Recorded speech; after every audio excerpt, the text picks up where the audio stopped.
السلام عليكم ورحمة الله وبركاته. waxaan maanta idin wadaagi doonaa sheeko ganacsade Soomaali ah oo ka taajir $15 Maxamed Faarax waxa uu sanadkii 1994 ganacsi ka bilaabitaanki timir ah oo uu dul saaray miis oo dhinaca ku hay jidadka waaweyn ee magaalada Hargeysa mid kamid ah oo u dhow goob suuqaas oo ay ka socdaan noocyada ganacsiga kala duwan waxa ay waqti adag oo gobolada waqooyi ka soo kabteen dagaalkaas oo muddo dheer socday kaasoo sababay barakac baasan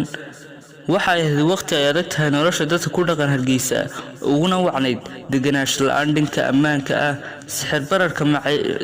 bararka maciishada oo ay u sareeyay iyo dhibaatooyin kale oo badan markii uu tanag timir iibsaday ee uu ganacsigiisa ka bilaabay waxa uu siistay $22 waxa uu maalin walba ka faa'iidi jiray $1 oo kaliya waxa uu ahaa qof aaminsan naftiisa isla markaana aaminsan inuu ka dhabayn karo riyooyinkiisa inuu horumarin karo ganacsigan yar ee uu abuuray markii uu bil iyo badh waday ganacsiga ee uu faa'iido yar ku qabay timirtii uu iibinayay ayuu kordhiyay waxa uu miisii ku soo daray loos iyo cananis xidhxidha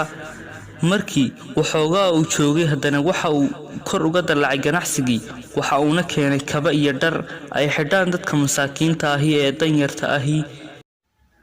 markii dambe Maxamed uu sii bilaariyay ganacsigiisii waxa uuna keenay daahiyada lagu xidho guryaha taasina waxay u saamaxday inuu madaxa la galo noocyada ganacsiga ee waaweyn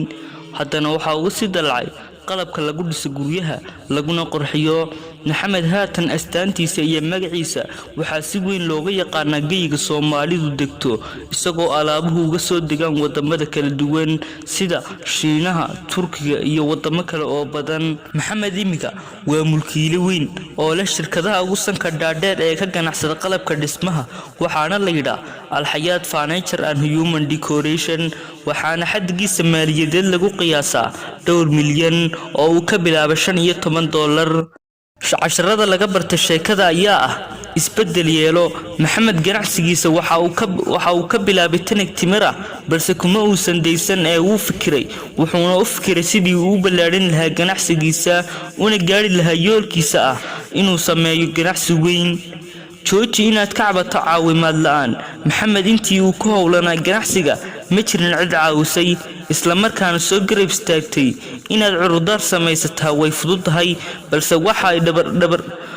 waxa ay dhabar jabin ku tahay horumarkaaga. Wassalaamu calaykum waraxmatullaahi wabarakaatuh.